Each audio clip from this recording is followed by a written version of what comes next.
Joining us now is the NFL's Director of Research and Analytics, and that is a big title, and he does a lot of really cool stuff. It's Bill Smith, and Bill, a lot more of that cool stuff is going to be accessible to all of us this year, as there is a whole new, you guys aren't even calling it Game Pass anymore.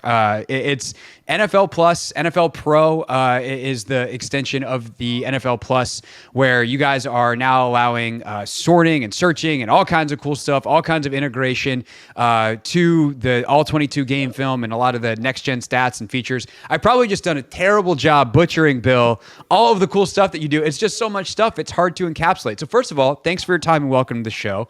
And two, I would say, do you want to do a better job of what I just did of kind of explaining some of the new stuff here? And then we're actually going to give folks that are watching, as opposed to listening to this, a demo of what you guys have built. So again, welcome. And how would you try to summarize what you guys tried to do with this new project? No, thanks, Craig. Appreciate you having me. I think you did a pretty good job. So what we've done with the NextGen Stats specifically platform is it's been something that's been internal facing that we've had access to since 2016. We've really been ramping it up, trying to add as many cool stats and data points as we can to contextualize the game, to really get fans more in-depth knowledge of what's exactly playing out on the field. And we've been working over the past year or so to really try to get fans a better offering so they can engage with the data. So as you mentioned, we released NFL Pro as part of the NFL Plus Premium subscription for this season. NFL Pro really productizes a lot of the great next-gen stats and other data that the NFL holds. And then what we really wanted to do is we really wanted to tie everything to the All-22, to the coaches' film, so that you can see just the power of the data and that you can see the validity of the data, so that you can not just say, like, hey, here's this number and this stat, like, what does it really mean? Well, we tied all the plays that fall underneath specific filters and queries, so you can watch just that subset of playlists. You can search All-22 and watch all of a quarterback's third and long attempts, all those attempts against the blitz, to really like hone in and be more efficient on how you're watching film, to be able to give fans really a best-in-class experience.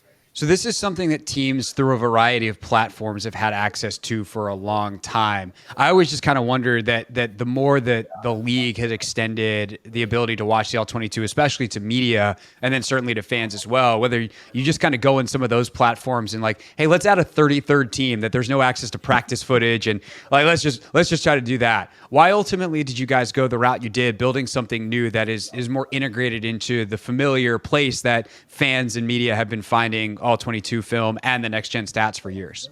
We really just wanted to democratize access to the data in the film. There shouldn't be a barrier to entry, whether it's from a media side, whether it's wanting to break into coaching, scouting, whatever that may be.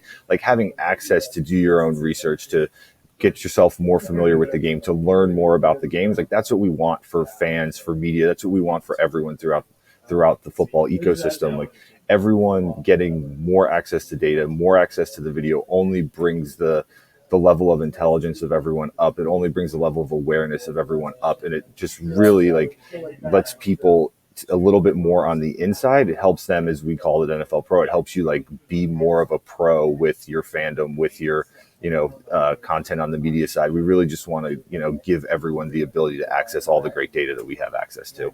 No doubt. And I will say it will help this show a lot, because, instead of us having to sort through, or like if I used to want to watch a team back and be like, all right, I want to watch the Commanders' next opponent, and I want to watch just their offense, like I'd have to kind of scroll through. It was a little bit clunky, to be nice about it. Bill, I'm sure you have gotten a lot of feedback on that over the years from all angles. But now I can just sort through, and we'll give folks a demo of that in just a second. But one last question I have for you on the front end here, Bill, before we dive into the product itself, is data is only as good as folks' ability to use it. Every team across the league has basically the same data. Their ability to use that data creates for them a competitive advantage or disadvantage if they're not using it well. When you think about fan-facing data and making sure that it gets that fans really understand what they're looking at, do you have either a good example or kind of an overall methodology that you think about in making sure that the data, now that it's all available, is used to really enhance fans' understanding of the game? Yeah, absolutely. We tried to design the platform with a large spectrum of fans in mind. If you're a real diehard, avid, heavy data fan, you'll see when I give the demo of the product, we have statistical dashboards that you can dive into, do your own research, and pull out your own insights and findings. If you're a more casual fan and you want to sort of be led to water of like how we can utilize this data, my team each and every week is going through and doing research for, NFL Network, NFL Media. We're working with the game crews and providing some of what we think are the best insights that may lead and help determine the outcome of a game based on team tendencies, team performance, player performance, scheme. All of those are in here, and they're sort of spoon-fed to you throughout the process. So if you're more casual, we can sort of elevate to what we think is the most important things each week. And if you're more avid and you want to do the research yourself, we've provided the mechanism for you to be able to do that. Bill Smith, NFL Director of Research and Analytics, now going to show us this fancy new product. And I will describe for everyone who's listening to this on the radio or catches this on the on-demand and podcast form, kind of what is on the screen to the best that I can. But of course, if you want to check out with the visual, Bill and the folks at the NFL have given us the green light to be able to actually show you All-22 tape at the Team 980 and at Craig Hoffman on YouTube. So, Bill, I'm going to go ahead and pull up this shared screen that you have, and you can take us where are you going to take us, because there's a stats platform, then there's kind of a film platform. So this from just on a baseline level looks like you have kind of the two sites that used to live in Game Pass on the film side, and then the NextGen Stats site are now all in one place. Is that fair to say? Absolutely. So when we land you here on the homepage of NFL Pro, we sort of give you openings to the rabbit holes for each of the two main offerings in the product. You have the stats section, you have the film room. If you scroll down on the homepage, there are a few more things. We have some of those custom insights that I talked about for teams and players for each week going in. You scroll down, one of the things we really wanted to do is really explain what the NextGen Stats data is, what it's measuring, and why it's important for all of your football and fantasy decision making. So there's a lot of educational components throughout the product. You scroll down more, we have each matchup throughout the week. You can scroll through and click and get a little top line information on each one. Continue to scroll down, there's some high level stats and standings, but I'll go back up and I'll start with the stats page. So if you click into the which, by the way, right now features Terry McLaurin as the featured image. Bill, I don't know if you did that just for us, but we're going to pretend that you did and say we appreciate it. Hey, I'll take it. Any credit we can get, we'll take the positive feedback. So again, you scroll into season stats, it lands you on the passing page. We have stats pages for passing, rushing, receiving, and defense from an individual perspective, as well as team offense and team defense. Again, right at the top of the page, we have some sort of explainer content on some of the metrics. So you look at time to throw, it sort of tells you how we categorize them, what the NFL average is on a pass at about 2.75 seconds, and then some stats that are correlated and related to time to throw. So if you think about quarterback pressure, that's related on time to throw. The longer the quarterback holds onto a pass, the more likely he is to be pressured. And then air yards per attempt, the longer the quarterback holds onto the ball, the more likely it is for him to throw the ball further downfield. So just some of that more educational content to sort of show fans what they're going to see below.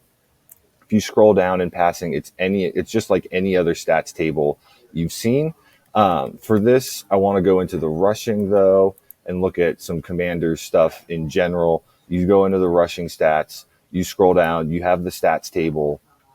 And there's both basic and advanced stats here. Just for the folks listening, you have yards and yards from scrimmage, rushing yards, whatever version this looks like. Did McCaffrey really have 1,400 rushing yards last year? He did. He had almost 300 more rushing yards than anyone else in the league. God, I didn't realize that. That's why I said for a second, I was like, that yards from scrimmage? No, Christian McCaffrey actually had 1,459 yards rushing last year. It helps when he averages 5.4 a carry. But you also have things like rush EPA, and you have a lot more advanced stats down here as well. And I think what's really cool, Bill, on this right side of the chart here, the table, is you also have some how many times did he get into a rush where he breaks 15 or 20 miles an hour. So you talk about the explosive ability and like when do these guys really get into the third level and get to open it up. You get to see how often that happens. So that's really cool and on the next gen side of it as well. Absolutely. So if you go through here, you can then utilize some of the next gen stats splits to see how different running backs are faring in different situations. So if you open up the the splits. You can look at inside or outside the tackles, how they're doing versus how many defenders are in the box, whether the quarterback's in shotgun, under center, or pistol, where they are, if it's red zone or goal to go, like big upside there for fantasy usage. So if we click into light box, so from a Commander's perspective, maybe didn't see as many light boxes as other teams in the league last season. Now with a rushing quarterback in Jaden Daniels, Cliff Kingsbury wanting to open up the offense a little bit, maybe you see more light boxes. So if you sort the rushing by the rushing yards over expected, which is a NextGen Stats metric that tries to isolate the running back's contribution indifferent of the offensive line and a lot of the scheme, you can see that, Brian Robinson was 15th in the league last season. And even though he may have only averaged 4.5 yards per carry against the light box, and that might not be one of the highest in the league, you can see that he gained 40 yards over what he was expected to gain on those particular rushes last season. The really, really cool thing about this, all these statistical dashboards and everything within NFL Pro, you see if you're watching a lot of gold numbers on the stats dashboards, any number that is gold is a link. So Brian Robinson had 93 rush attempts against the light box last season. I can click that 93 and then I can go watch them. It automatically that's curates money, that Bill. playlist. That's great stuff, Bill. That's what we're talking about. So it goes in and it plays those 93 plays. We have all the metadata on the play. So time, quarter, down distance, field position, the 22 players who are on the field, and it just runs sideline, end zone all the way through. So in addition, we have filters on the left-hand side of the page here. So if you want to see, rushing, and you only want to see, maybe they're going to look to run outside the tackles more often this season, you can select outside the tackles. It goes from 93 plays to 44 plays. Within here, the URL for someone like yourself doing content is customized to the exact playlist you have. If you share this out on social media, your followers can click in directly through this link and they'll land on the same 44 plays. So they can watch exactly what you're watching as someone who's doing the research on the Commanders week in and week out. These playlists are also savable here at the bottom. So if you want to set a 2024 playlist for Brian Robinson rushing outside the tackles against the light box, you can come back each and every week and it'll already be populated with plays from that last week's game as you continue throughout the season. So it's really cool. It's really powerful how the stats and the film work together. So let me ask you on the kind of the your end of it. What kind of team do you have working on this, and how fast are you guys able to turn this around, considering how in-depth this is? So we have a decent sized team of 8 to 10 people working to get custom curated insights for every game each season throughout the week. And hold on, I can pull up the Commanders game for this week. If you go to the game page, you'll see on the matchup insights that we have things specifically curated for each game. And then the data and film, I do want to call out, are available at 6 a.m. Eastern the day following the game. So it's not updating live. It's not there directly after the game, but it is in first thing the next morning. It's the same schedule that the teams get access to the data and the All-22 from the league. So we're really democratizing it for the fan and really want to give everyone access to the same data and film that coaches, front office members, and players are privy to. That's huge, because that has been, I'm sure you're well aware of, one of the issues, let's call it, with Game Pass in the past is it's kind of a mystery box of when exactly it would pop up. And most of the time it would be there by like noon on Tuesday, but sometimes your game didn't quite pop up. But to know that it's a part of that same system that teams are getting, feels like it's going to be super reliable, which is great. Really excited. Bill Smith is with us here. He is the NFL's Director of Research and Analytics. All right, Bill, we got time for maybe one more trick if you got time, if there's anything else that you want to show us on this site. Absolutely. So as we I've talked about with my team going through and creating these custom insights each week, the first place that we start for where we go down the rabbit hole is here at what we've created on each game page. We're calling the matchup comparison tool. So we've taken each team and how they're doing in a specific subset of our NextGen Stats data and ranked them based on EPA per play, EPA, total EPA, and success rate, and then have them on a rolling average to rank teams in certain categories such as passing under pressure or on play action, against the blitz, deep passing. And we then are able to create an advantage for teams going into certain games. I will say for the Commanders specifically, going into week one, this is based on 2023 data, new coaching staff, new quarterback. I would say this isn't as relevant for this specific game as it is with two teams who have consistent coach quarterback.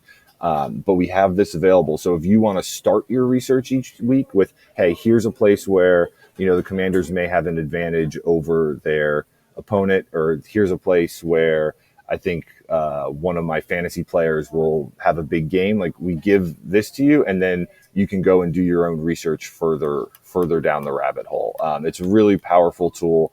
It's a really cool way to start your research process each week, and we're just really excited to get it in the hands of fans throughout the country. No doubt. When you say a rolling average, obviously this year, or for week one, it's based off last year, but like, by week 4, let's say this year, will that just be the first 4 weeks? Will it be like 3 weeks at a time? How is that going to evolve throughout the season to try to capture current form? So it'll be a rolling average with just looking at 2024. So again, in weeks, rolling into weeks 2 and 3, the sample sizes are going to be small, but as we continue to go throughout the season and get more data on teams, it'll become more and more powerful. Really, just as a quick one, if you go into the kickoff game and look and click on the matchups for the Chiefs and the Ravens, one that always sticks out to us is the Ravens play action pass offense ranked first in the league last season. Lamar Jackson averaged almost 11 yards per attempt on play action, and that's a place the Chiefs defense struggled last season. So again, Baltimore adds Derrick Henry. The Chiefs lose L'Jarius Sneed this offseason. We see that as an advantage for Baltimore. Maybe that's somewhere that they lean in this kickoff game to try to pull off the upset in Kansas City. This is awesome stuff. And I've gotten a glimpse of some of this over the years with some of the people that I've worked with. And when I was a beat reporter, and occasionally a player would pull out their iPad and show me something, and the way they could navigate it. And I love that word that you've used, to democratize this for fans everywhere. It's really tremendous stuff. So first of all, thank you. Second of all, thank you for your time here on the show, and best of luck with everything that you're doing. This is awesome stuff, Bill, and we really appreciate you sharing it with us. Absolutely. Again, NFL Pro is available as part of NFL Plus Premium. It's a really awesome product. We're really proud of it, and any feedback you have, please let us know. Yeah, absolutely. And Bill, you're doing my job now, but just to make sure that we got all the copy points in, NFL Pro provides access to all 22 coaches' film and NextGen Stats. It's available with an NFL Plus premium subscription at pro.nfl.com. And for more information on NFL Plus, visit nfl.com/plus. Bill Smith, everybody, NFL Director of Research and Analytics with us. This is the Hoffman Show on the Team 980 and the Odyssey app.